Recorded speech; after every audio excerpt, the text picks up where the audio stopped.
In this video, I will show you how to sign up to TapTap Send. So to do this, what you want to do first is just go in and download the TapTap Send app or go to their website. From there, for me, the easiest way is to sign up using Google, but what you can also do is click sign up or continue with Apple. Now again, I'll just click continue with Google.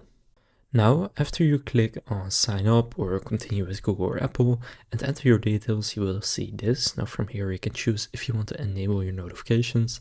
I'll just skip that. Now here choose a country that you want to send to. For example, I'll set it to the Philippines. And then here you can now start sending the money. So you can just choose how much you want to send, click next, and then go ahead and continue with the following steps. Now, if you would like to get a €5 bonus, you can add the code you see on screen right here.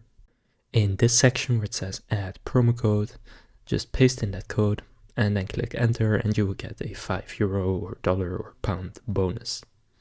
So that's how to sign up on TapTap Send. If this video was helpful, please consider leaving a like and subscribing to my channel. With that being said, I will see you in the next video.